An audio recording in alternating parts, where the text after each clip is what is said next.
그리스도의 주재권이라는 것은 하나님이 주인 되신다. 하나님만이 주가 되신다라는 것입니다. 그걸 또 다른 말로 말하면 하나님의 절대 주권이라고도 말을 합니다. 절대 주권, 그리스도의 주재권, 로드십 다 같은 말이죠. 하나님의 절대 주권을 인정하는 것이 우리의 신앙의 가장 기본이라고 했습니다. 우리가 하나님의 절대 주권을 인정하지 않는다면 우리는 신앙생활을 할 수가 없어요. 우리가 타 종교를 종교로서는 인정할 수 있겠지만 그런 종교가 구원을 이룰 수 있다라고는 우리는 말할 수가 없습니다. 왜냐하면 오직 하나님만이, 예수 그리스도를 통해서만이 우리는 구원을 받기 때문입니다. 다른 방법은 없어요. 다른 인간은 누구도 구원할 수 없습니다. 오직 이 땅에 오신 예수 그리스도, 하나님의 아들로 오신 예수 그리스도를 통해서만이 우리는 구원을 받을 수가 있고 그들이 영생을 얻을 수가 있습니다. 그래서 하나님의 이 절대 주권이라는 거, 다른 말로 말하면 또 하나님의 택하심, 오늘 말씀해 보면 그 약속, 택하심이라는 단어들이 많이 나옵니다. 또 하나님의 자비하심, 이런 말들이 많이 나오는데요. 이 하나님의 주권이라는 것은 하나님의 계획이죠. 하나님의 뜻, 하나님의 방법대로 하는 거, 이게 하나님의 주권이에요.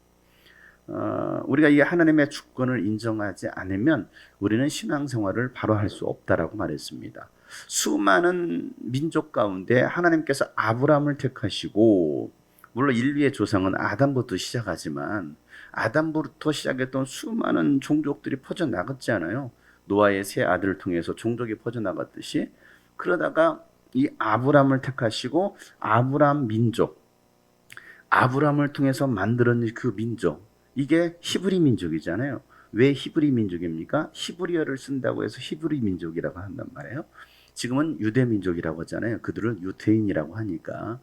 자, 이 히브리 민족을 택하신 이유, 하나님께서 아브라함을 통해서 이 이스라엘 민족을 택하신 이유, 왜 수많은 민족 가운데 이스라엘을 택했느냐?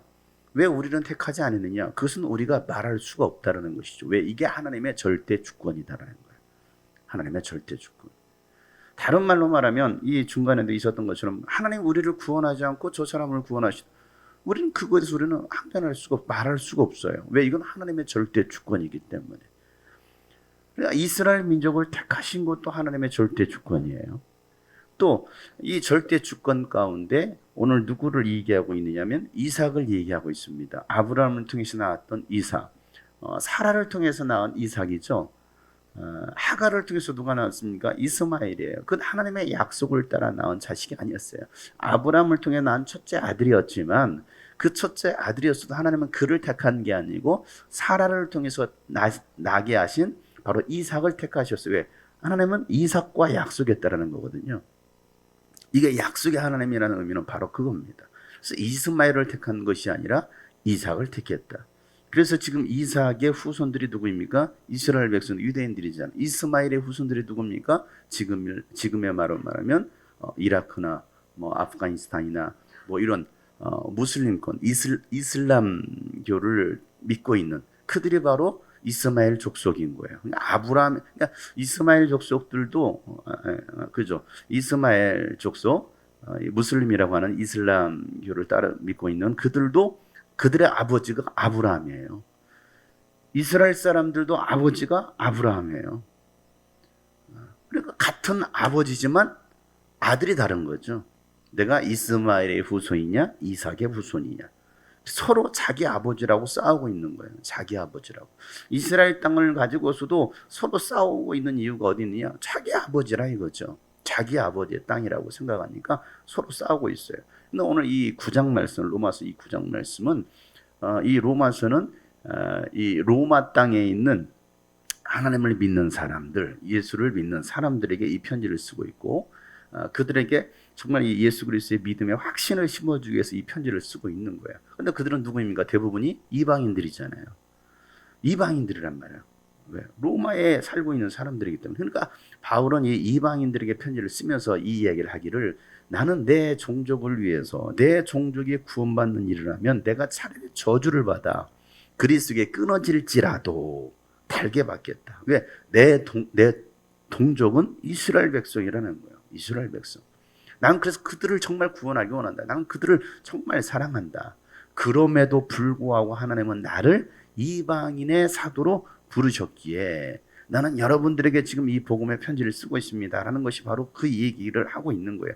그러면서도 내 동족 이스라엘 백성, 그들은 하나님의 자녀로서의 신분을 갖고 있고, 4절에 그렇게 말하고 있어요. 이스라엘 백성이 가지고 있는, 이스라엘 민족이 가지고 있는, 이건 특권이에요. 특권.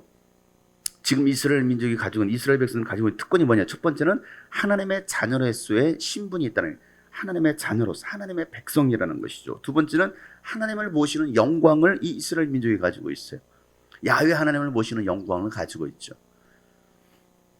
왜? 이 히브리 민족에서부터 야훼 하나님을 섬기는 게 신앙이 세워졌으니까. 세 번째는 하나님과 맺은 언약들이 그 이스라엘 이 지금의 유대인들에게 있어요. 또 그들에게 뭐가 있습니까? 율법도 있어요. 또 뭐가 있어요? 예배가 있어요. 하나님을 향한 예배가 있습니다. 그리고 하나님의 약속들이 있습니다. 그러니까 얼마나 많은 좋은 특권들을 가지고 있습니까? 이게 히브리 민족에게 주신 하나님의 아주 놀라운 특권이죠. 이걸 이제 우리가 예수 믿는 사람, 우리에게 적용시킨다면 동일하게 우리는 하나님의 자녀로서의 신분이 있고, 또 우리가 하나님의 아버지를 모실 수 있는 영광이 있잖아요. 또 하나님과 맺은 언약들이 있고요. 율법이 아닌 우리에게 복음이 있고요. 또 예배가 있고 하나님의 수많은 약속들이 있다라는 것이 우리에게 주어진 굉장히 귀한 특권인 것이죠. 자, 그러면서 그들의 족장은 그들의 조상이요. 또 이 족장들은 그들의 조상이요. 누굽니까? 아브라함의 조상이라는 것이죠. 또 그리스도도, 예수님도 육신으로는 그 족속에서 태어났잖아요. 왜? 다윗의 후손을 통해서 왔으니까. 다윗의 계보를 통해서 왔으니까. 그렇지만 그는 만물 위에 계시며 영원토록 찬송받으실 하나님이십니다 라고 하고 있어요. 그러면서 아멘 같이 했잖아요. 왜? 이런 말씀에는 아멘을 해야 한다. 그래서 바울은 아멘이라고 쓰고 있는 것이죠. 자, 그런데 6절에 그러나 이거예요. 그러나 하나님의 약속의 말씀이 피했다고는 할 수 없다. 이스라엘에게서 태어난 사람이라고 해서 다 이스라엘 사람이냐? 아니다. 혈통으로는 이스라엘 사람일지 모르겠지만 아브라함의 자손이라고 해서 다 그의 자녀가 아니다. 이런 얘기하고 있는 거예요. 그러니까 아브라함의 혈통을 통해서 아브라함의 자손이니까 자녀들이니까 다 구원받는다? 아니다. 라고 말하고 있는 것이죠.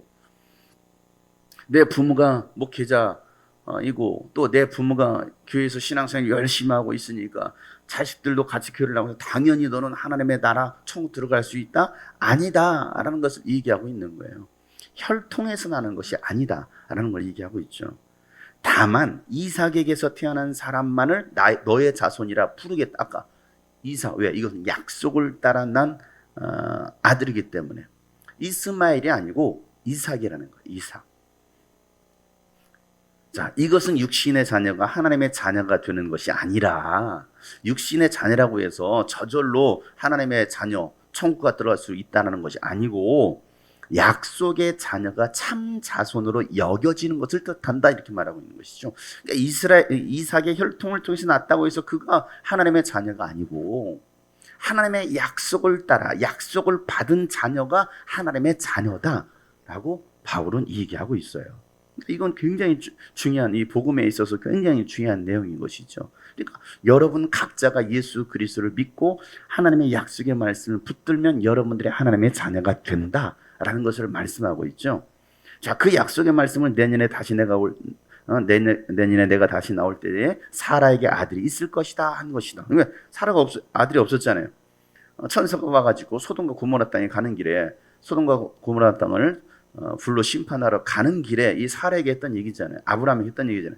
내년 이맘때 사라에게 아들이 있을 것이다. 그 말을 들었던 아브라함, 또 이삭이 아니죠. 사라는 어떻게 합니까? 웃잖아요. 내 나이가 몇인데 아들이 있다고? 아이고, 웃어요.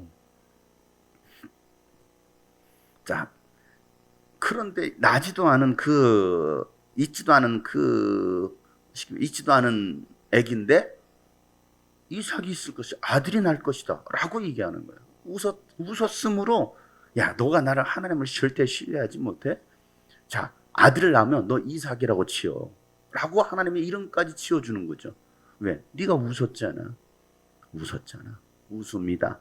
다른 말로 하면 기쁨이다. 그걸 통해서 기쁨이 될 수도 있겠지만 그걸 볼 때마다 또 아이고 내가 왜 하나님의 말씀을 제대로 믿지 못했을까? 신뢰하지 못했을까? 반성하게 하는 이름이 바로 이삭이다라는 거예요. 자, 그러면서 또 리브가 또 우리 조상 이삭 한 사람의 쌍둥이 아들을 수태잖아요. 그죠?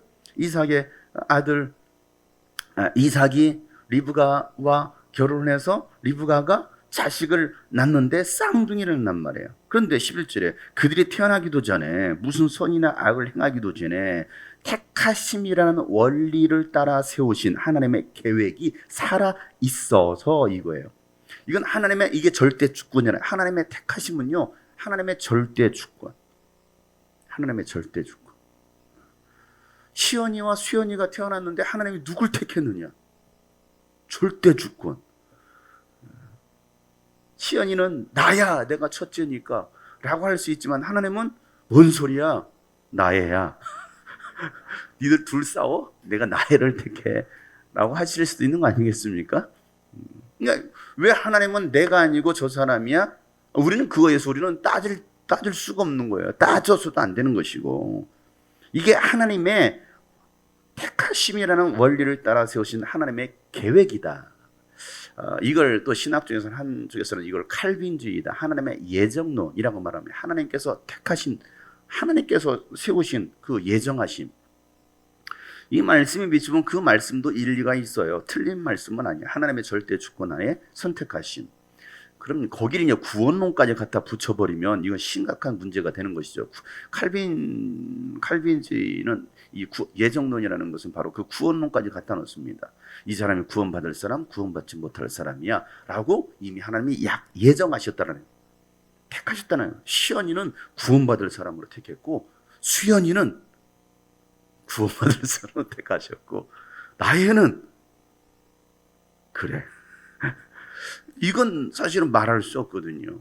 근데 그걸 거기까지 적용을 시키는 건데 여기서는 그걸 말하고 있는 게 아니에요. 자, 이러한 일이 사람의 행위에 근거한 것이 아니므로 부르시는 분께 달려있음을 나타내시려고 하나님께서 리브가의 말씀, 야, 형이 동생을 섬길 거야 라고 말을 합니다. 미리 하나님 말씀하시죠. 그러고 나서 내가 야곱을 사랑하고 에서를 미워했다 라고 말합니다. 자, 그랬을 때 이거 하나님 너무 불공평한 거 아니에요? 태어나지도 않았는데 벌써부터 하나님께서 둘째에게 야곱에게 하나님께서 야곱이 그의 형 에서가 야곱을 섬길 거라고 하나님께서 말씀해 주시면 너무 억울한 거 아니에요? 생각해 보세요. 이걸 다른 말하면 너는 태어나면서부터는 가난하게 살 거야. 이 사람은 부자로 살 거야. 이러면 얼마나 억울해. 나는 가난하게 죽을 때까지 가난하게 살아야 되는데 얼마나 억울합니까? 나는 날마다 이 사람 말을 내가 시중을 들여야 되는데 얼마나 억울하겠어요. 자, 그래서 14절에 그러면 우리가 무엇이라고 말을 해야겠는가? 하나님이 불공평하신 분이라는 말입니까? 이거죠. 딱 이 얘기잖아요. 너무 불공평하신 거 아니에요? 누구는 잘 되고 누구는 안 되고, 저 사람은 잘 되고 나는 종이고 저 사람 나의 주인이고, 너무 불공평한 거 아니에요? 라고 충분히 생각할 수 있는데 그럴 수 없다. 그럴 수 없다.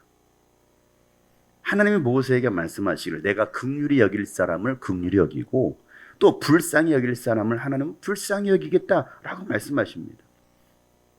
이게 하나님의 주권이다. 하나님의 절대 주권. 그러므로 이것은 사람의 의지나 노력에 달려있는 것이 아니라 뭐에 달려있다고요? 하나님의 자비에 달려있다. 내가 막 이걸 보고 하나님 도와주세요, 살려주세요, 나를 좀 올려주세요 한다고 해서 그렇게 되는 게 아니라 이건 하나님의 긍휼하심, 하나님의 자비에 달려있다. 이건 하나님의 마음인 거예요. 하나님 마음대로.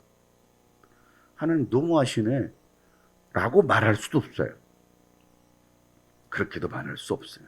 그러면서 17절에 바로를 두고 말씀하시기를, 바로 누굽니까? 이집트의 왕이죠. 이집트의 바로 왕. 내가 이 일을 하려고 너를 세웠다. 누구를 세웠다고요? 바로 왕을 세웠대요. 그 일이 뭐길래? 너로 말미암아 내 능력을 나타내고 내 이름을 온 땅에 전파하게 하려는 것이 누구를 통해서? 바로를 통해서. 여러분, 이 바로 왕이 얼마나 고집쟁입니까? 얼마나 완강하게 하나님을 거부합니까? 하나님을 섬기지 않을 뿐더러 이스라엘 백성들을 얼마나 학대하고 막 노예로 삼고 그들이 가나안 땅으로 탈출한다고 할 때도 못 가게 막고 하나님이 10가지의 기적을 보여줬지만 그럼에도 불구하고 얼마나 마음이 완악해졌습니까? 10가지 마지막 10번째 재앙, 처음 나는 거, 사람이든 짐승이든 처음 나는 거 하나님이 다 죽인다고 했을 때 다 죽였잖아요. 누구부터 죽었을까요? 바로 왕 아들부터 죽었어요. 자기 아들이 죽었잖아요. 그리고 모든 그 이집트 안에 있는 모든 자식들이 다 죽었잖아요. 첫째 아들이 다 죽었잖아요. 그러면 얼마나 두렵겠습니까? 자기 자식이 죽었는데, 자기 자식이 죽었어. 그 다음은 누구 차례예요? 너 죽인다? 이럴 수 있죠. 그 다음은 너야. 그러면 이제 뭐 두 손 다 들어야죠. 그러니까 자기 사랑하는 첫째 아들, 왜 왕위를 이어야 될 첫째 아들이 죽었으니 바로 왕이 그제서야 다 가라. 가서 예배해라. 가서 하나님께 예배하라 하고서 내보내 주잖아요. 마지못해 내보내 줬는데 또 그 마음속에 완악함과 강팍함이 있어서 내가 저것들을 갖다가 어떻게 내보내, 내 노예들을. 생각하면 수백만 명에서 300만 명이 넘는 그 노예를 한순간에 잃어버리는 거예요. 그러잖아요. 지금까지 열심히 그들을 노역시켜가지고 이집트를 아주 대단한 이집트를 만들었는데 그들이 다 빠져나간다고 한다면 얼마나 억울합니까? 그래서 또 그들을 추격해서 잡아 죽이려고 쫓아가다가 홍해바다에서 다 몰살당하 죽는 그걸 통해서 어떻게 됩니까? 야, 하나님의 절대 주권, 하나님의 능력을 온 열방에 보이고, 그리고 바로를 통해서 진짜 저분이 하나님이시네, 참신이시네 라고 말하게 하는 일에 누구를 썼느냐? 바로 바로를 하나님이 세우셨다, 이 얘기입니다. 다시 말해서 바로를 쓰시는 거예요. 바로를. 그 악한 왕을 쓰시는 거예요. 다른 말로 말하면 김정은을 쓰는 거고요, 시진핑을 쓰는 거고요, 문재인을 쓰는 거고요, 바이든을 쓰는 거고요, 지금의 탈레반을 쓰고 있고, 이게 하나님의 절대 주권이라는 거예요. 우리는 대통령 뽑아놓고 뭐 마음에 안 들면 뭐가 잘못되면 막 탄핵하고서 촛불 들고 나가서 막 시위하고 그래서 결국 대통령 탄핵으로 집어넣고 막 그러잖아요. 탄핵시키고 또 대통령을 또 세우잖아요. 여러분, 이런 과정들이 우리나라가 일어나고 이런 모든 현상들이 단순히 사람이 이렇게 막 촛불 들고 나가서 시위해서 탄핵시키고 대통령, 촛불 대통령 세웠다고 해서 사람이 세웠다 이러면 생각해서는 안 됩니다. 이것 또한 하나님께 사실은 일어나는 거예요. 문재인 대통령이 지금 이렇게 아주 정치를 아주 엄청 잘하고 있죠. 네. 이렇게 잘하고 있어요. 얼마나 잘하고 있습니까, 여러분? 잘하고 있잖아요. 그를 추종하는 사람, 여러분, 역대 대통령 가운데 지지율 40%, 퇴임하기 전까지 40%대 끌고 가는 대통령 찾아보기 어려웠어요. 노무현도 10%였어요. 그런데 이건 깨지지 않아요. 얼마나 그를 따르는 세력들이, 아주 추앙하는 세력이 그냥 정말 버티고 있는지 깨지지 않아요. 이건 정말 무서운 거거든요. 저는 뭐 혹시라도 여기 혹시 그분을 좋아하시는 분 계실지도 모르겠지만은, 제가 어느 당을 지지하고 어느 대통령 지지하고 그건 아니에요. 우리가 성경적인 시각으로 보자라는 거예요. 그러니까 하나님은 때로는 선한 왕도 세우시지만 악한 왕도 세우신다. 선한 왕도 세우시고 악한 왕도 세우신다. 지금 하고 있는 대한민국이 돌아가고 있는 이런 모든 상황들을 우리가 볼 때 우리는 성경적인 시각으로 봐야 되는 것이지 어떤 인간의 생각으로 봐서는 안 됩니다. 지금 돌아가고 있는 모든 일들이 하나님의 절대 주권 아래 있다고 한다면, 아까 얘기했던 것처럼 김일성도 하나님이 쓰신 거예요. 김일성도, 시진핑도 하나님이 지금 쓰시고 있는 거예요. 왜? 그 모양 그대로 쓰시는 거예요. 그렇다고 하면 이 나라의 앞으로의 미래가 어떻게 될 것인가? 이건 하나님만 아시겠죠. 하나님만. 근데 중요한 것은 백성들이 지금 돌아가고 있는 이 모든 상황들을 분별할 수 있어야 되고 깨달아야 되는데, 깨닫지 못하면 함께 망한다, 이거예요. 함께 망한다. 여러분, 솔로몬 이후 그의 아들 르호보암이 결국 정치를 잘못해서 어떻게 합니까? 결국 나라가 두토막 난 거잖아요. 남과 북으로 갈라졌잖아요. 여로보암과 르호보암은 갈라졌잖아요. 그런 에서는 어떻게 되냐? 북이스라엘은 계속해서 하나님을 대적하는 일들, 우상 숭배하는 일들로 하나님의 심판을 받는, 저주를 받는 그런 민족이 되어버립니다. 똑같은, 우리나라와 똑같이 한 민족에는 남북한이 갈라진 거잖아요. 우리나라도 지금 마찬가지 아닙니까? 지금 남북한 갈라졌잖아요. 지금 우리는 전시 상황 속에서 잠시 휴전하고 있는 거예요. 휴전이 오래 걸린 것이지 우리는 지금 휴전 중에 있다고요. 언제든지 뭐 지금 북한도 얼마든지 우리에게 뭐 미사일 쏘려고 준비하고 있고 언제든 전쟁 준비하고 있거든요. 근데 남한 쪽에서는 좋다 그냥 평화 통일 하고 있습니다. 계속 위에서는 협박하고 있고 그 협박에 또 아이고 그래 한미연합 전쟁 훈련도 그냥 자제하고 우리 말 잘 들어야지 평화 통일 이루어야지 내년에 대권 있는데 어떻게든 그들의 비율을 잘 맞춰줘야지 하고 있는 상황이 지금 하고 있는 일이거든요. 추석을 앞두고서 지금 통일부 장관 이인영이 또 북한에 쌀 보내기 하자고 1,000톤인가 쌀 보내기 하자고 지금 또 그것도 종교기관과 일부 그쪽 기관들 해가지고 쌀을 보내자고 막 또 모금을 하고 있습니다. 여러분 그거 아십니까? 우리나라에서요 이런 쌀들 수천 톤을 갖다 모아서 북한에 갖다 주잖아요. 주민들한테 하나도 배급이 안 됩니다. 하나도 배급이 안 돼요. 누가 다 가져가느냐? 모든 그 공상 당원들이 다 차지해야 됩니다. 절대 주민들에게 배급되지 않아요. 지금 누구 조어라고 지금 하고 있는 거예요? 김정은 조어라고 하는 거예요. 그걸로 또 국방력, 군사력 또 강화시키라고 쌀 보내주겠다라는 거예요. 왜 통일부 장관은 이인영은 그 사상을 가지고 있는 사람이기 때문에 김일성 대학에서 장학금을 받고 학교를 다녔던 사람이니까 그런 사상 교육받은 사람들이거든요. 지금 정치권에 있는 사람들이. 그러니까 이 나라가 지금 어떻게 흘러가고 있는지 여러분들 분명하게 분별할 수 있어야 되는데 그걸 볼 수가 없어요. 왜? 다 감춰져 있으니까. 눈이 다 멀어 있으니까. 굉장히 심각한 상황이 있잖아요. 실제로 정말 그들이 북한 주민들이 굶어 죽어가고 있고 지금도 홍수가 나가지고 지금 이번에 어제도 지금 강릉 쪽에 집중호우로 막 홍수가 나가지고 다 잠겼잖아요. 북한 혹시 북한 뉴스 보셨습니까? 북한 쪽에서 북쪽에 있는 도시가요 완전히 다 잠겼어요 지금 홍수를 인해서. 그러니까 북한은 지금 수년째 가뭄과 홍수로 또 기근으로 지금 주민들은 죽어가고 있거든요. 죽어가고 있는데도 우리나라에서는 계속 그들에게 뭔가를 원조하자라고 하는 거예요.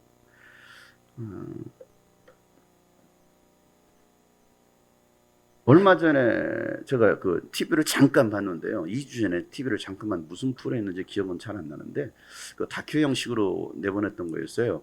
그게 뭐냐면 국군 포로. 우리나라에서 태어나서 군대를 3번 간 사람 그 할아버지 얘기를 했어요. 할아버지.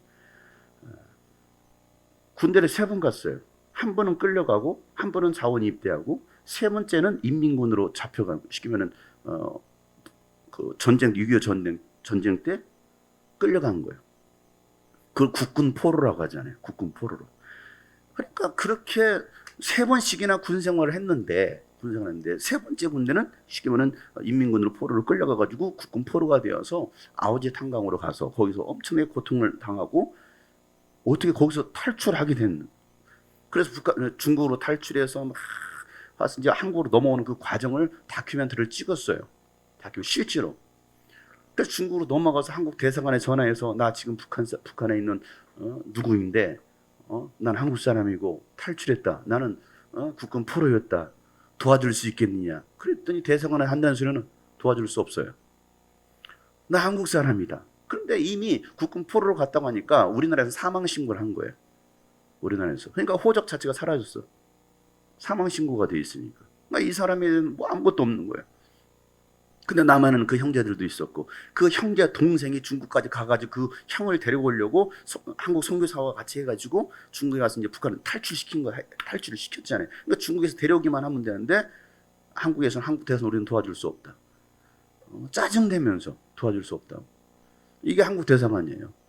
아니 한국 사람이 포로로 끌려갔으면 한국에서는 어떻게 됩니까?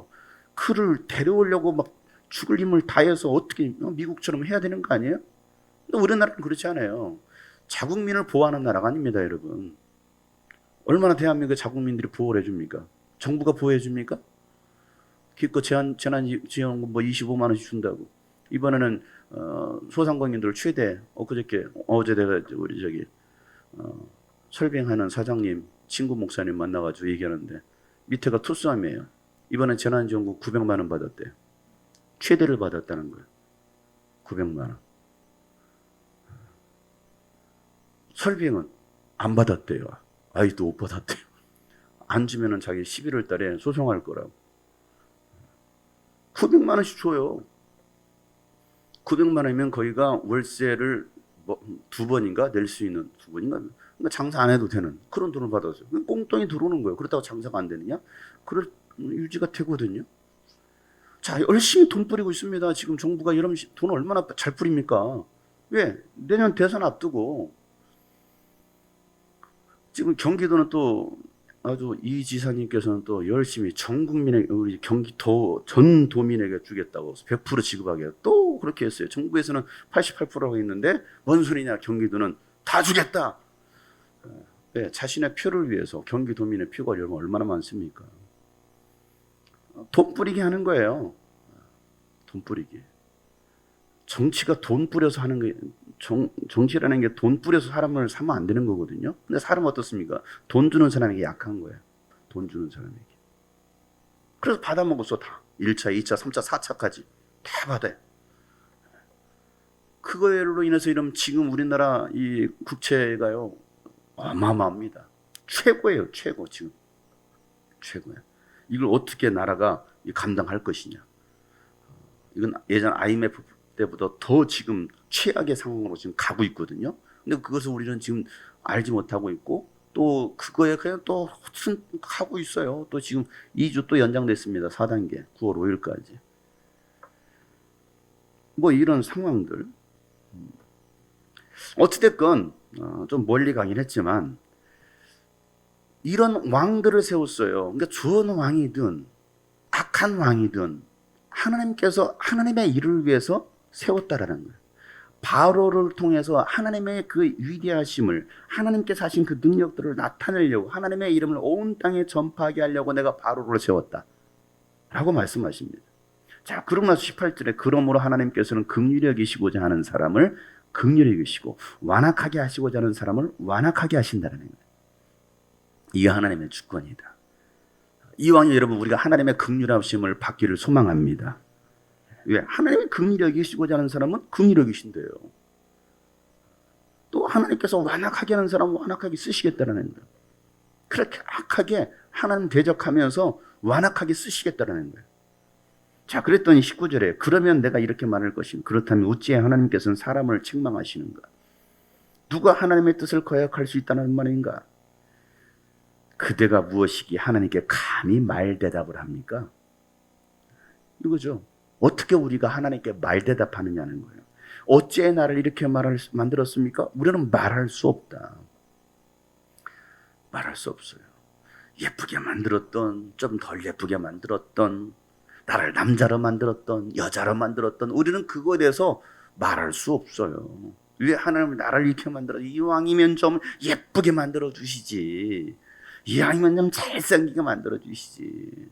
왜 나는 이렇게 뽀글이 머리예요? 제 머리가 지금 뽀글이 머리예요. 왜 나는 뽀글이 머리예요? 좀 이렇게 생머리로 예쁘게 좀 만들어 주시지. 나는 왜 이렇게 턱이 이렇게 네모나요? 내가 뭐 저기 스펀지밥이에요? 우리는 그것으로는 말할 수도 없어요. 왜 나는 남자고 왜 여자고? 그게 불만이어서 남자가 여자하고 여자가 남자하겠다. 그걸 또 차별금지법을 또 열심히 또 발의해서 그걸 통과시키려고 열심히 또 민주당과 또 여권 지도자들에게 열심히 또 이번에 6월 달인가 발의해가지고 그거 통과시키려고 하고 있습니다. 이거 정말 이건 국가적인 재앙이 임하는 거거든요. 국가적 재앙. 차별금지법. 차별하지 마라. 이걸 차별을 금지하겠다는 거예요. 거기에 조항이요. 지금 차별금지법을 통과시킨 나라들 뭐 미국부터 시작해 거기 뭐 이스라엘도 있고 미국, 영국, 캐나다도 있고 다 있는데요. 많은 한 17개국 나라들이 있는데요. 그들이 말한 차별금지법을 초월하는 금지법을 우리나라에서 지금 발의하고 있는 거예요. 그들은 어느 정도 선에서 이걸 금지합니다. 근데 우리나라는 그게 아니고 이거 해놓고 등은 뭐예요? 뭐뭐뭐 등. 그것은 그 외에는 전체가 된다라는 거예요. 그러니까 예시는 몇 개를 놔두고 등이라고 썼을 때는요, 나머지는 전체 그냥 말만 다 갖다 붙이면 차별금지법이 되는 거예요. 이렇게 왜 나를 가운데 끼워놨느냐? 얘가 신고하는 거예요 이제. 나를 왜 가운데 끼워놨느냐? 이거 나를 차별한 것이다. 나를 숨막혀 죽이게 하려고 이 언니들이. 그래서 고발할 수 있어요. 이게 지금 차별금지법이에요. 차별금지법. 그러니까 말도 안 되는 것들을 갖다가 이런 발의를 하고 있는 정신 나간 정치인들, 미친 사람들이죠. 이 국가적 재난이 온다라는 것은 지금 어마어마한 건데도 사람들은 그것을 인지하지 못하고 그래 차별하면 안 되지. 우리가 차별받고 있어. 아니 그게 이제는 진짜 우리가 역차별을 받을 시대가 올 수 있다는 거거든요. 이거에서 우리가 정신을 차려야 되는데 정신을 차리지 못하고 있다는 거예요. 대부분의 국민들이. 차별금지법에 대해서 이 차별금지법에서 어떻게 생각하십니까? 80%가 찬성한다라고 그래요. 80%가. 누구를 통해 설문조사를 했는지 모르겠지만은 설문조사의 결과에 의하면 80%가 찬성합니다. 괜찮아요. 찬성합니다. 그런데 그 조항 자세히 뜯어고치고 이게 무슨 내용인지 다 설명해 주니까 80%가 반대합니다. 그 말은 무슨 말이에요? 모른다라는 거예요. 몰라요. 성경을 모르듯이, 교회를 다니면서 성경을 모르듯이 이런 일들이 사람들은 전혀 모르고 하고 있어요. 자, 그래서 하나님도, 그래서 우리가 하나님 앞에 어떻게 따질 수 있겠느냐? 그러면서 토기장의 비유를 말하죠. 토기장이 흙 한 덩이를 둘로 나눠서 하나는 귀한 데 쓸 그릇을 만들고 하나는 천한 것으로 만들 권리가 없겠네. 이건 하나님께서 세우실 권리라는 것이죠. 하나님도 마찬가지다. 22절에 하나님께서 진노하심을 보이고 또 권능을 알리시기를 원하시면서도 멸망받게 되어 있는 진노의 대상들에게 대해 꾸준히 참으시면서 그렇게 대해주시고, 이 말은 이스라엘 민족을 택하셨고 그 외에는 다 이방 민족이잖아요. 심판받을 민족들 아닙니까? 그럼에도 불구하고 그 이방 민족들도 하나님은 꾸준히 참으신다라는 거예요. 뭐하도록? 구원받도록. 그래서 우리에게 복음이 들어온 거예요. 만약에 진짜 이스라엘 민족만 구원하시겠다라고 했으면 다 멸망받죠. 그러나 그렇지 않다라는 거예요. 진노의 대상들에 대해서도 꾸준히 참으시고 너그러이 대해 주신다라는 거예요. 그래서 23절에 영광을 받도록 예비하신 자비의 대상들에 대하여 자기의 풍성하신 영광을 알리시고자 하시더라도 어떻다라는 말입니까? 우리가 그렇게 영광받고 우리가 구원받게 된 거, 우리가 이스라엘 민족이 아님에도 불구하고, 우리의 히브리인이 아님에도 불구하고 우리가 이제는 영적으로 아브라함의 자손이 되고 하나님의 자녀가 되었다라는 것을 이 얘기하고 있어요. 그래서 24절에 하나님께서 우리를 부르시되 유대 사람 가운데서만이 아니라 이방 사람 가운데서도 부르셨습니다. 이게 은혜인 거죠. 이게 하나님의 은혜인 거예요. 지금 이걸 지금 로마에 있는 그 로마 기독교인들에게 이 얘기를 하고 있는 거예요. 여러분들이 하나님께 돌아와서 하나님의 자녀가 된 것은 바로 이게 하나님의 긍휼하심입니다. 하나님의 자비하심입니다. 여러분들이 히브리인이 아님에도 불구하고 하나님께서 여러분들을 오래 참으셨기에 하나님의 자녀가 되어서 구원받을 수 있게 된 것입니다.를 설명하고 있어요. 그러면서 호세아 선지자 이 얘기를 하고 있죠. 25절에 나는 내 백성이 아닌 사람을 내 백성이라고 하겠다. 내가 사랑하지 않던 백성을 사랑하는 백성이라고 하겠다라고 말씀하고 있어요. 너희는 내 백성이 아니다 하고 말씀하신 그곳에서 그들은 살아계신 하나님의 자녀라고 일컬음을 받을 것이다. 그래서 저와 여러분이 하나님의 자녀가 된 것을 여러분 감사하시길 바랍니다. 우리는 구원받을 수 없었던, 우리는 이방인이었어요. 그런데 하나님은 우리에게 자비를 베푸셔서 여러분을 사랑하시고 여러분을 긍휼히 여기셔서 여러분을 구원하셨다라는 사실이죠. 그래서 27절에 이스라엘 자손의 수가 바다의 모래와 같이 많을지라도 남은 사람만이 구원을 얻을 것이다. 그러니까 이스라엘 사람이라 다 구원받는 게 아니라는 거예요. 이스라엘 사람이 다 구원받는 게 아니라 남은 자들, 누구예요? 끝까지 믿음으로 남은 자들만 구원하시겠다. 그래서 29절에 만군의 주님께서 우리에게 씨를 남겨주시 않았더라면 우리는 소돔과 같이 되고 고모라와 같이 되었을 것입니다. 하나님이 계속 남겨두시는 거예요. 지금 이런 상황 속에서도요, 하나님은요, 믿음을 포기하고 버리고 떠난 사람들이 있는가 하면 끝까지 남아있는 자들이 있어요. 오늘 이 밤에 나온 여러분들이 그 남은 자들 되길 축복합니다.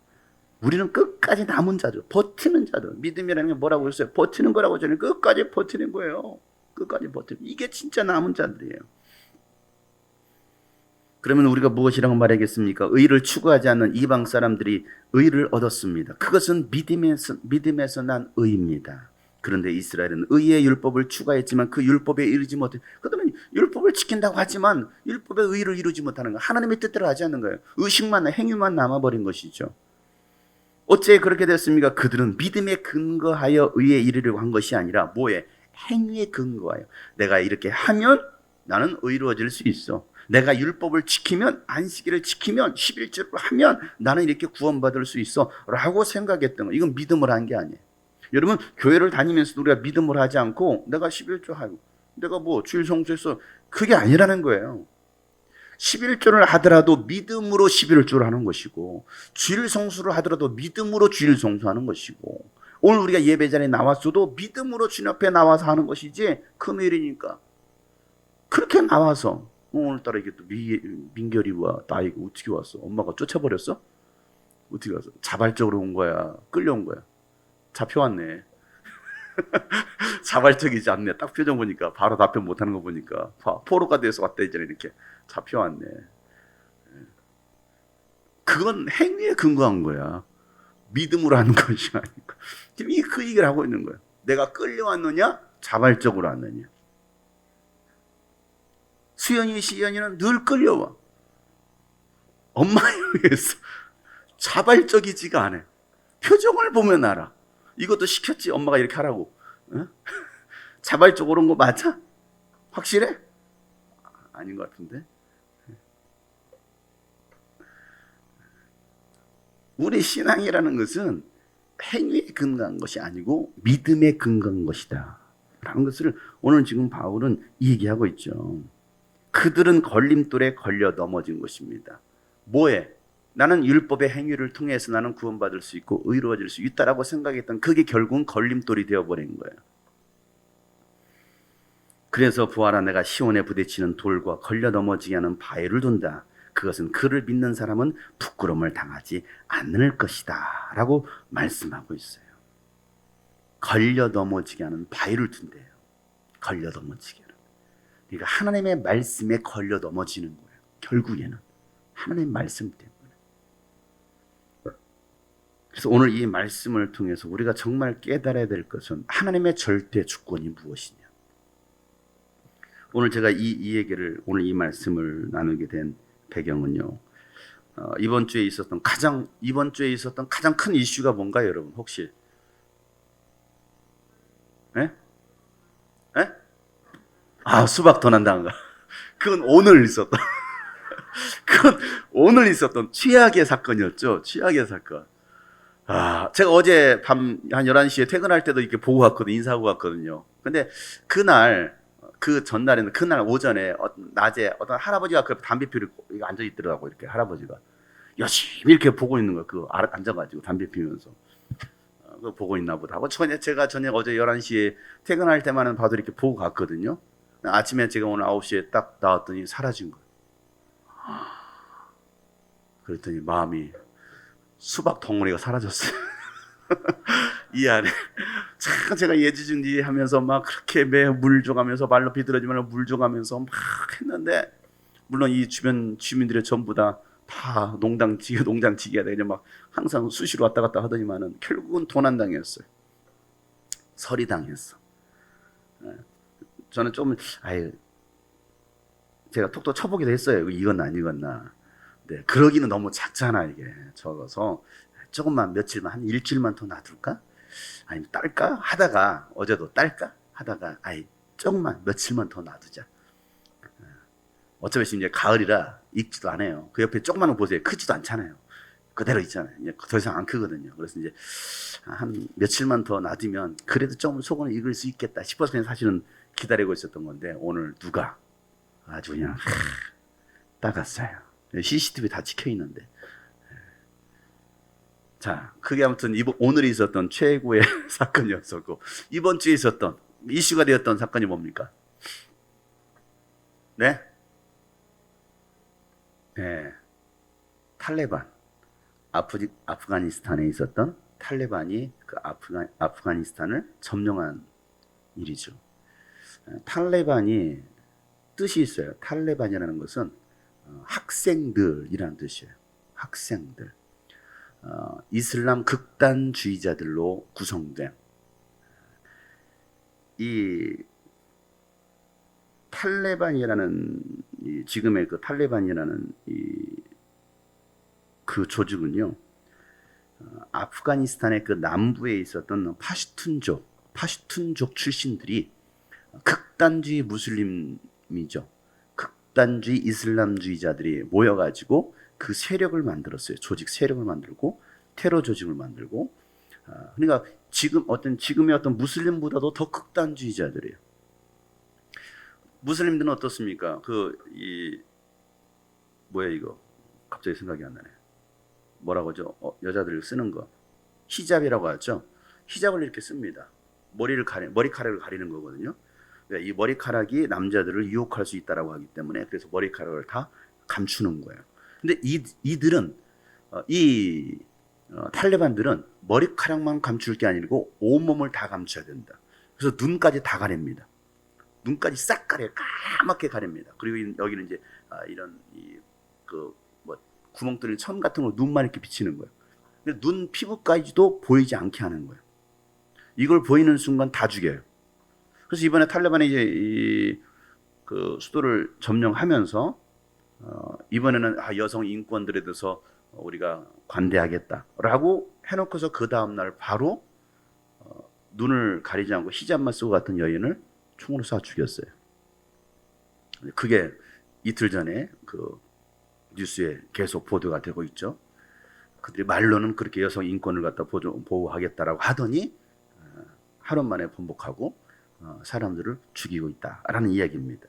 근데 이 탈레반이 이 아프가니스탄을 점령하고 있다가 이 아프가니스탄은 이 탈레반은 1998년 1990년도 정도부터 이제 조직이 만들어지기 시작하다가 2001년 미국 9.11 테러 사건을 주도한 게 이 탈레반이었어요. 그래서 미국에서 이 탈레반 조직을 갖다가 완전히 점령시키겠다고 해서 전쟁을 일으킨 것이 지금까지 했던 20년 동안 끌어왔던 전쟁이었어요. 그래서 탈레반을 다 조직 자체를 다 그냥 해체시켜버리고 그리고 아프가니스탄 대통령을 처음 세우게 됐죠. 그래서 이번에 대통령이 2017년도에 다시 연임이 되어가지고 대통령 집권하고 있었는데 미군이 철수하게 되면서 철수한다라고 발표하고 나서 발표해도 탈레반이 이렇게 두르는 것은 쉽지 않을 것이다. 적어도 몇 달 걸릴 것이다라고 했는데 웬걸 철수 발표하고 나서 한 달도 안 돼서 완전히 점령을 해버렸죠. 그리고 지금 다들 도망가기 바쁘잖아요. 그러니까 그들이 그럼 어떻게 살아남았느냐는 거예요. 어떻게 살아남았느냐. 그들이 가지고 있는 율법, 철저한 그 이슬람 극단주의자들이 가지고 있는 그 율법 사상에 의해서 그들은 그 조직을 여전히 유지하고 있었어요. 그리고 그 세력을 계속 확장하고 있었습니다. 지하 조직에서. 그러면서 그들이 밖으로 드러나기 시작한 거죠. 테러 운동을 하고. 그러다 결국에는 지금의 이 일이 벌어졌어요. 그래서 아프가니스탄에 있는 수많은 사람들이 지금 아프가니스탄 사람들조차도 살려달라고 지금 전 세계에 도움을 요청하고 있습니다. 공항에 몰려드는데 이거 사람들을 실어 나눌 수가 없어요. 완전 전쟁터를 방불케 하죠. 그래도 이들은 지금 완전히 다 장악을 했으니까 더 이상 할 수 없는 이런 상황 속에서 아프가니스탄에 있는 분들로부터 지금 선교 편지가 계속 오고 있습니다. 그 중에 한 내용을 제가 여러분들 소개시켜 드리려고 하는 것입니다. 아프가니스탄에서 예수를 믿는 사람들이 있거든요. 예수를 믿는 사람들, 그들은 이슬람교를 믿었던 사람, 그들은 나면서부터 이슬람교니까, 그들은 태어나면서도, 유대인들은 태어나면서 유대인이 되는 것처럼, 유대교에 들어가는 것처럼, 이들은 나면서부터 무슬림이 되는 거예요. 그런데 무슬림이었던 그들이 복음을 받아들이게 되고 예수를 믿게 되면 어떻게 합니까? 개종을 하는 거잖아요. 개종을 하게 되면 그들은 어떻게 되느냐? 죽임을 당합니다. 특히 탈레반은 더 심하기 때문에 극단주의자이기 때문에 개종했다? 그 즉시 사살이죠. 아까 얘기했던 여자들 이렇게 다 비추고 이거 다 총살감이에요. 다 죽어야 돼, 다 죽어야 돼. 이게 극단주의자들이니까. 그런데 이 아프가니스탄 내에서 예수를 믿는 기독교인들, 그들이 개종을 하고 예수를 믿는데 여러분 얼마나 많은 핍박이 있었겠습니까? 지금도 여전히 그들은 무슬림, 이슬람교를 믿는 도시 나라이니까.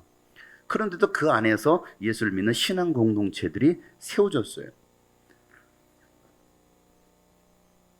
그런데 이런 내용의 편지가 오기를 아프간 교회는 이제 새로운 시대를 맞고 있다. 탈레반은 어린 기독교 소녀들을 뒤쫓고 있다.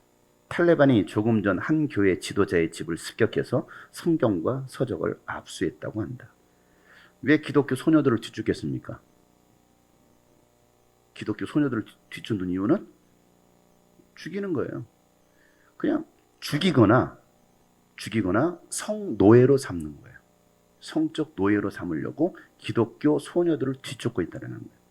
자, 그런데 이제 더 충격적인 일은 뭐였었냐면, 지금이 8월이잖아요. 지난 7월 초에 아프간 목사님들과 이 교회 지도자들이 우리가 이렇게 숨어서 신앙생활하지 말자. 떳떳하게 이 아프간 정부에 공식적으로 우리 기독교 신앙을 등록하자라고 결정을 합니다. 공식적으로 기독교로 우리가 등록을 하자. 왜냐면 이 기독교로서의 개종 자체를 금지하잖아요. 이슬람 공화국이니까. 뭐 아프가니스탄, 키르기즈스탄, 뭐 탄자본 스탄 붙어 있는 이게 다 이슬람 국가들이거든요. 그런데 이건 기독교는 개종 자체를 금지하고 있는 나라란 말이에요. 그런데 이 기독교인으로 등록한다? 쉽지 않은 거죠. 종교를 등록한다, 교회를 등록한다 쉽지 않은 거예요.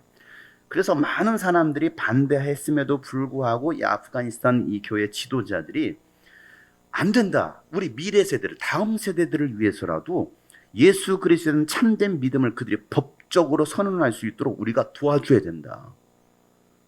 그들이 교회 지도자들이 이 결정을 내린 거예요. 다음 세대들을 위해서. 얼마나 귀한 결정입니까? 우리 한국 교회는 어떻게 하는지 모르겠어요. 지금 다음 세대들을 위해서 우리는 절대적으로 예배를 고수해야 된다. 그렇게 결정해 줍니까? 교회 탄압하지 마라. 신앙의 자유가 있는 이 나라, 종교의 자유가 있는 나라 아닙니까? 근데 지금 종교의 자유가 아니라 지금 종교의 자유가 아니라 지금 억압을 받고 있어요. 탄압을 받고 있습니다. 제재를 받고 있어요. 똑같은 어떤 규제로 뭐 이 코로나를 방역 지침을 지시하는 게 아니에요. 종교 쪽에만, 그것도 기독교 쪽에만 아주 엄격하게 예배를 통제하고 있어요. 이건 종교의 자유를 박탈하는 거거든요. 어제는 신혼 예비 부부들이 청와대 앞에 와서 시위를 하더라고요. 차량 시위를 하더라고요. 그러면서 그들이 말했던 것은 뭐냐면, 지금 4단계가 되다 보니까 결혼식장에 49명만 들어갈 수 있어요. 가족들밖에 거의 못 들어간 49명. 그러면서 그 예식장 식당 예약은 200에서 300명을 예약을 해놓습니다. 처음부터 환불이 안 돼요. 49명만 들어가도 200~300명 분의 식사비를 내야 돼요. 그래도 결혼을 안 할 수 없잖아요. 언제 끝날지도 모르는데. 뭐 작년 초 같은 경우는 결혼들이 막 취소가 연장이 되고, 지금 이제 그것조차도 안 돼, 이제. 안 해주는 거예요. 환불도 안 해주는 거예요. 그러면서 그들이 했던 얘기가 뭐냐면, 교회도 99명까지 해주고, 왜 결혼식은 49명이냐? 교회도 99명까지 해주는데. 모르겠어. 교회도 대형교회는 99명까지 해주는데 왜 우리만 이렇게 차별을 받아야 되느냐? 불공정하다 하면서 콘서트장에는 몇천 명도 허용하면서, 교회는 99명, 콘서트장은 5천 명까지 허용하면서 왜 우리는 49명이냐? 이거 풀어달라. 그들이 신혼 예비 부부들이 데모하더라고요. 근데 내가 교회도 99명 그 말라고 어이가 없어가지고 교회도 99명, 어떻게 교회를 거기다 갖다 써먹나. 콘서트장 5천 명 이해를 하지만, 내가 그렇게 불공정, 정말 말 같지도 않은 일들이 일어나고 있어요. 말 같지도 않은 일들이. 자, 이거에서 정말 이 다음 세대의 신앙을 교회 지도자들이 지켜줘야 되는데 그들은 그렇게 하고 있지 않아요. 목숨 걸지 않아요. 왜? 거의 대부분이 정부와 손을 잡고 있거든요. 대형교회, 교단 지도자들 정부에 손잡고 있어요.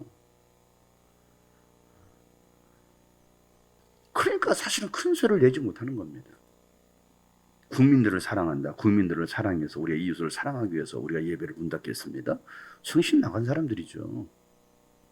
정말 국민들을 사랑한다면 예배 문을 열고서 그들이 국가를 위해서 기도를 해도 될까 말까 하는데 방역수칙 철저히 지켜가면서 해도 될까 말까 하는데 오히려 예배 문 닫는 것을 교회 폐쇄하는 것을 동조하고 했던 사람들 이제 와서 공정하지 않다 이런 말들이나 해대고 과연 다음 세대들을 위해서 뭐 하고 있느냐 이거예요. 한국 교회가. 근데 이 아프가니스탄 교회 목사님들 지도자들은 정말 다음 세대들이 떳떳하게 신앙생활을 할 수 있도록 우리가 큰 고난이 찾아오더라도 우리가 해야 한다라는 말을 합니다. 그래서 우리 아이들과 손자들을 생각해봐라. 누군가는 이런 희생을 치러야 다음 세대가 공개적으로 스스로를 예수님의 제자라고 부를 수 있을 거 아니냐라고 말을 합니다. 그렇게 해서 정부에 신앙을 등록했고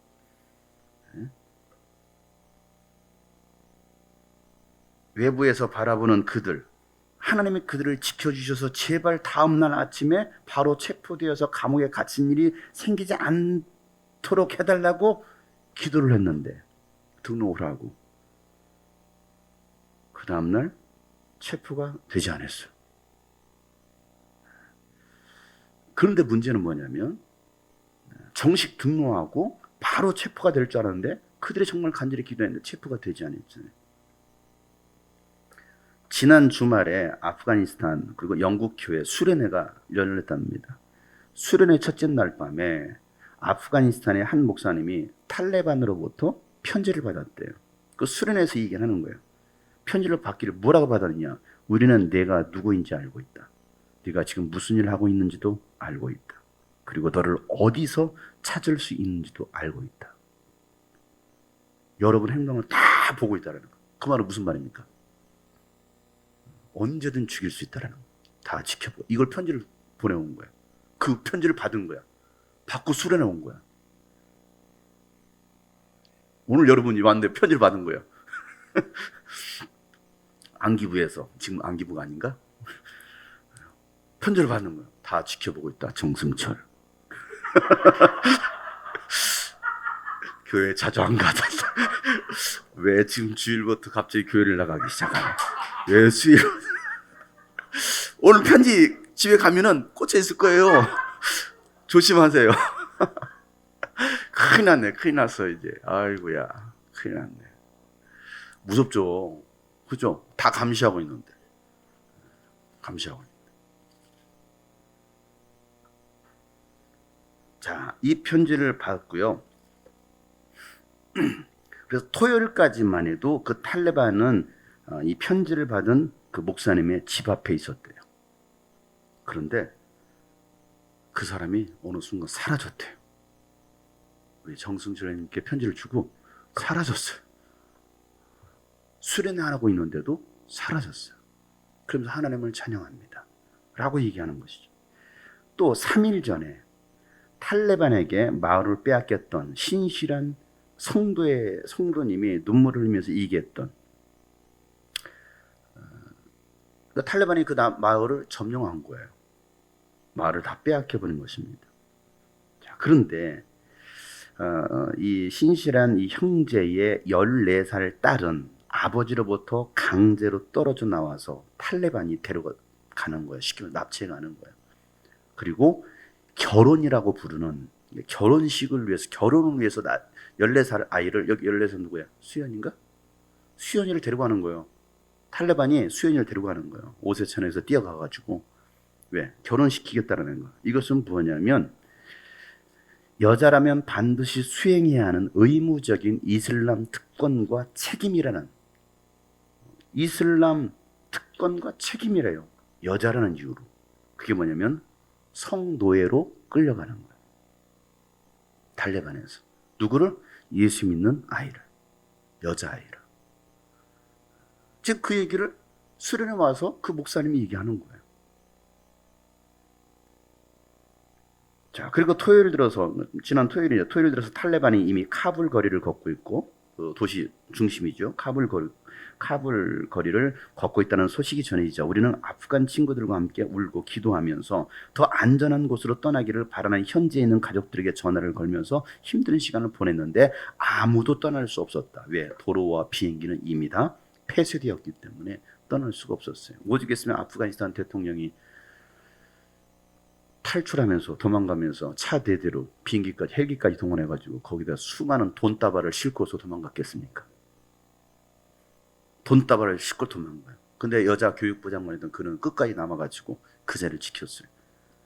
근데 대통령이라는 사람은 도망갔어요. 그러고 나서 안전한 데로 피하고 나서 핑계를 대면서 인터뷰를 했죠. 탈레반의 모든 정권을 이양한다. 말도 안 되는 일들이 지금 아프가니스탄에서 있고 있습니다. 자, 많은 주제들 중에서도 주일 아침에 우리가 다룬 내용, 그것은 출애굽기 7장 또 11장에 나온 재앙에 관한 내용이었습니다. 바로 왕에 관한 이야기죠. 바로 왕은 자신의 마음을 완고하게 만들었고 또 어떤 때는 하나님께서 바로의 마음을 완악하게 하셨어요.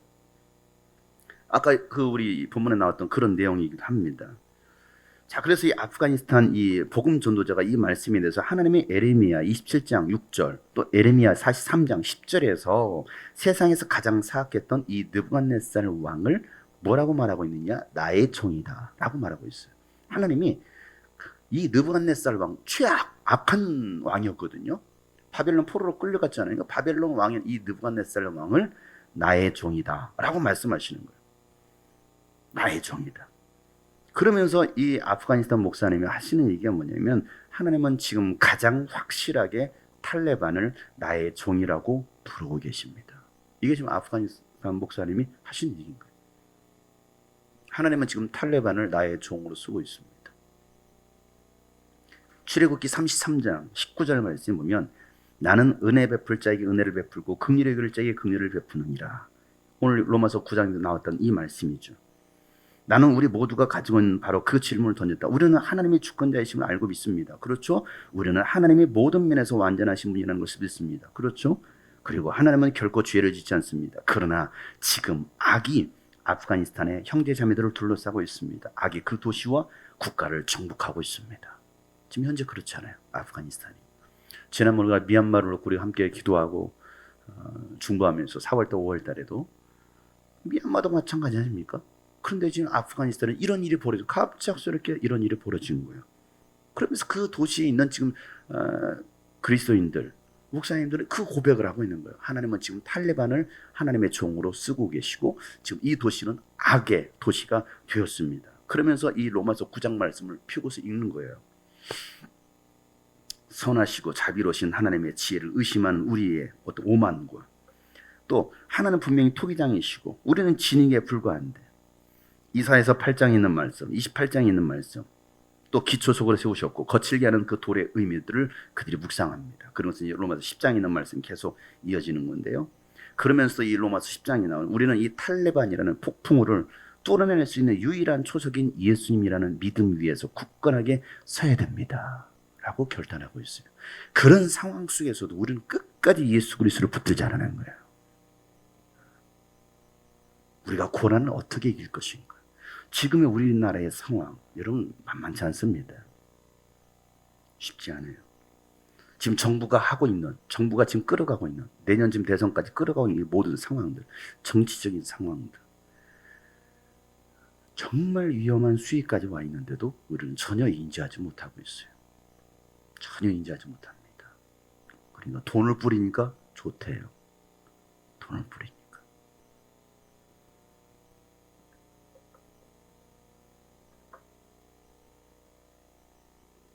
고난을 어떻게 이길 것인가? 5가지로 정리했는데요. 우리는 하나님을 향한 더 높은 기대를 가지고 고난을 맞이해야 된다. 2번째는 우리는 자신과 타인에 대한 겸손한 시각을 가지고 고난을 맞이해야 된다. 3번째는 예수님의 고난이 모든 사람의 구원을 위한 과정이었던 것처럼 고난과 악은 하나님의 은혜의 영광을 높이기 위해 존재한다는 사실을 기억하라. 네 번째, 하나님은 다양한 목적과 방법을 가지고 그리스도인에게 고난을 주신다. 무엇보다도 하나님이 우리를 고난으로 이끄시는 이유는 우리의 믿음을 연단하고 그분의 영광을 나타내시며 그분을 의지하도록 가르치시기 위해서이다. 다섯 번째, 마지막으로 선하시고 자비로우신 우리의 아버지께서는 땅끝까지 복음을 전하라는 대사명을 완수하려는 그분의 계획의 일부로 당신의 백성을 고통과 격동의 바다로 인도하신다. 이와 같은 말씀을 나누면서 그리고 찬양하라는 거예요. 이 수련회 때 내주는 강한 성이요. 이 찬양을 막 하고 마지막 찬양을 부를 때에 한 형제가 아프가니스탄 형제가 옆에 있는 사람에게 속삭이기를 아슈라프 가니 아프가니스탄 대통령이거든요. 아프가니스탄 대통령이 방금 사임했습니다. 그 얘기가 딱 전해집니다. 집회하고 있는 가운데. 지금 이번 주 얘기잖아요. 이제는 탈레반이 정권을 장악했습니다. 그 얘기를 듣고 그들은 여전히 찬양하는 거예요. 두려워하지 않고 내주는 강한 성이에요. 모든 것을 다 빼앗긴다 할지라도 진리는 살아서 그분의 나라는 영원할 것이다. 이게 그들, 지금 아프가니스탄에 남아있는 신앙, 크리스찬들의 고백이기도 합니다. 여러분, 우리는 지금 이런 상황, 사실 코로나가 문제가 아니거든요. 이 코로나가 전 세계가 지금 코로나로 지금 전 세계 사람들을 지금 장악하고 있거든요. 지배하고 있거든요. 지금 우리나라도 여러분 자세히 보세요. 감기로 독감으로 죽는 사람보다도 코로나 죽는 사람이 적어요. 독감도 여러분 폐렴까지 가잖아요. 그죠? 이게 지금 감기 중에 하나거든요. 코로나라는 것은 바이러스 자체가 코로나라는 바이러스라는 게 사실은 감기예요. 감기. 그게 감기가 계속 변형이 되는 것이지 그 변형된 것 중에 하나가 사실 이 코로나19로부터 시작되었던 요 바이러스인 것인데 이게 전 세계에 지금 떠들썩하게 하고 있어요. 예전에 뭐 사스다 또 뭐 하나 있었죠. 메르스다. 이런 것은 잠깐 두세 달 동안 전 세계가 막 떠들썩했다가 지금 코로나가 한 2년 동안 전 세계가 이 코로나로 막 들썩들썩하고 있습니다. 그러다 갑자기 백신 하고 있어요.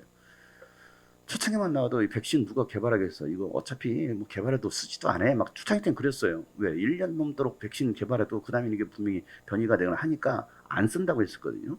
그러니까 백신 개발은 하지만 그리고 또 비싸니까 쓰지 않을 것이다 하는데 어느 순간부터 전부 다 백신 하고서 백신을 접종하기 시작합니다. 지금 우리나라도 마찬가지죠.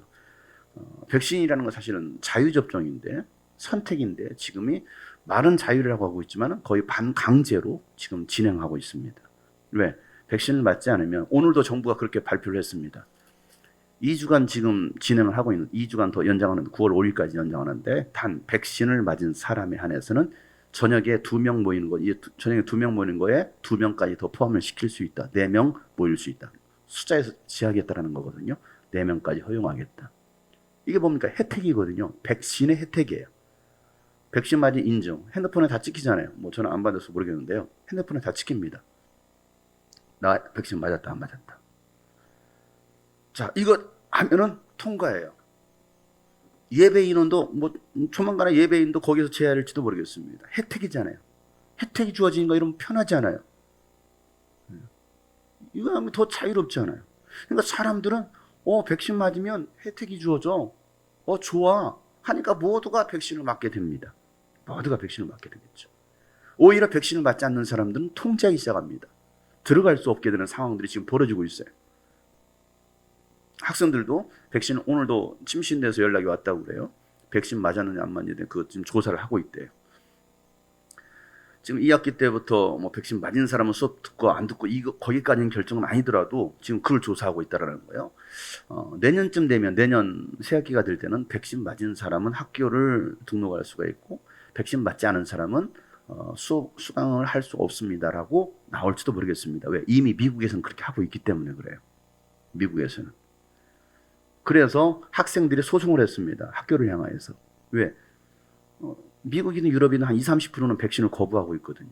지금 우리나라도 지금 백신 맞은 걸로 인해 부작용도 있고 또 죽은 사람들도 있고 뭐 최측근에서도 지금 백신 맞고 죽은 사람이 있잖아요. 우리 게 김영희 자매님 고객 가운데 한 사람 30대 고객이었는데 죽었잖아요. 그분이 지금 뉴스 나오고 있는 게 이슈가 되고 있는 바로 그분이고 또 지금 20대도 지금 백신 맞고 지금 엊그저께 지금 또 죽은 아이가 있고 그런 것들에 대해서는 사실은 백신으로 인하여서 죽었다라고 정부는 발표하지 않습니다. 왜? 백신 부작용이 굉장히 많음에도 불구하고 발표하지 않아요. 그런 것도 어떻게 드러나느냐? 국민청원에다 올리는 거예요. 백신 맞고 죽은 그 아이의 누나가 올리는 거예요. 내 동생 멀쩡했다. 갑자기 3일 만에 죽었다. 이거 백신 부작용이지 않느냐? 해결해줘라. 그렇게 이슈가 되니까 국민청원에 올라가니까 이게 그나마 수면 위로 올라오는 것이지 그렇지 않고서는 전혀 드러나지 않습니다. 그리고 그냥 안전하다, 맞아야 된다, 전 국민을 위해서 맞아야 된다라고 지금 강요를 하고 있습니다. 이게 전 국민을 위한 것인지 전 국민을 통제하기 위한 것인지를 한번 생각해 보셔야 됩니다. 이런 상황들을.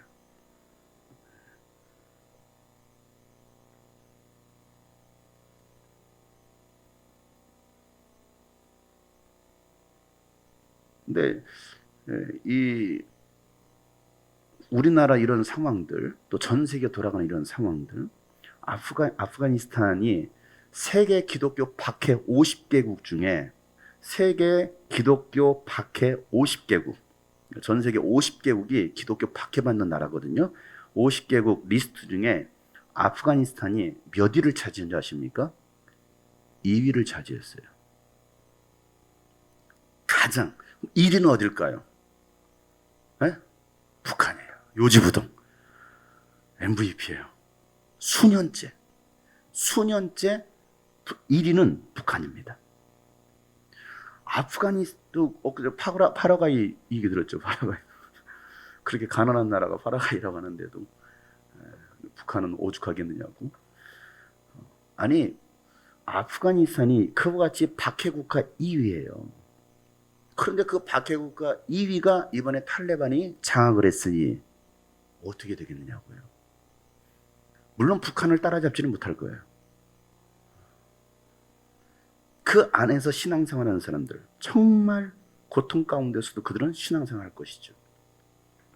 기독교에 대한 박해, 더긴 뭐 말할 수 없을 것입니다. 탈레반의 기독교 박해가요, 지금 10배로 증가했대요. 그래서 국제 기독교 협회 ICC에서 요청하는 것이 아프가니스탄 기독교인들이 두려움에 압도되지 않도록 기도해달라는 요청이 옵니다. 그리고 이 아프가니스탄에서 많은 기독교인들이 살고 있지만 숫자를 파악할 수가 없죠. 왜냐하면 이거 드러날 수가 없으니까. 그런데 적어도 10,000에서 12,000명 정도가 신앙생활을 하고 있을 것이다 라고 얘기를 하고 있습니다. 아프가니스탄에 있는 이찬호 선교사님이 보내오신 기도 제목이기도 해요. 자, 그 기도 제목. 제가 기도 제목 보내온 것을 여러분 읽어드릴게요. 아프가니스탄 이찬호 선교사님께서 기도 부탁합니다 하면서 계속해서 우리 사역자들을 위해서 기도해 주시면 감사드립니다. 현재까지 우리 팀은 무사히 잘 지내고 있습니다. 한때 탈레반이 집집마다 수색한다 해서 긴장하고 있었습니다. 어제는 무사히 잘 넘어갔습니다. 위기관리팀이 만들어졌고 시시각각으로 현장의 상황과 우리 팀을 구출하기 위한 방안들을 모색하고 있습니다. 현재로서는 가장 큰 어려움이 은신처에서 공항까지 가는 길인데 여전히 수많은 장애물이 있기에 누구도 안전하게 공항을 갈 수도 없습니다. 또 독일, 호주 등 군 비행기로 자국민을 탈출시킬 계획이 있었고 사역자들이 준비하고 있었지만 결국 공항까지 갈 수 없는 상태였습니다. 우리나라도 지금 자국민 거기서 탈출시킨다고 하고 있잖아요. 그런데 갈 수 없는 상황이 되었다는 거예요. 어제 낮에 터키 항공이 카불 공항에 착륙하기도 했습니다만 그 이후에 어떤 상황으로 전개되었는지 모르는 상태입니다. 몰라요.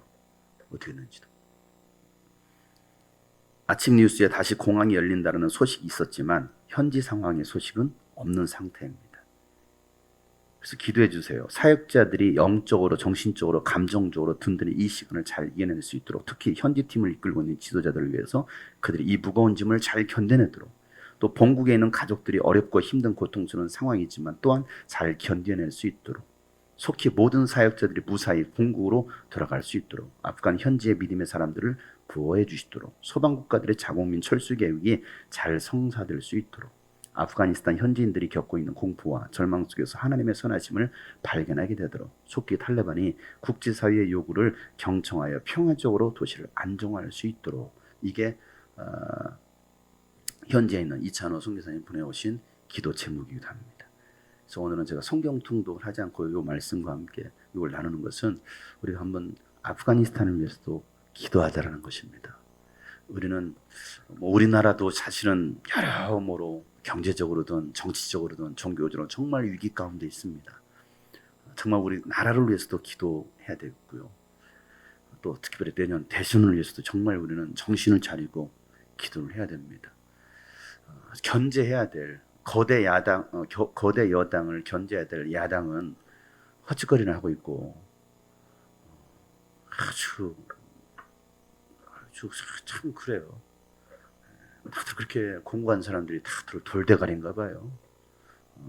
정치에는 능력이 없는 것인지 하나님의 지혜를 가지고 해야 되는데 그 뒤에 하나님의 지혜가 없어요. 그러다 보니까 지금 대한민국은 더 정말 최악으로 지금 치닫고 있습니다. 우리나라가. 그럼에도 불구하고 더한 나라 이 아프가니스탄.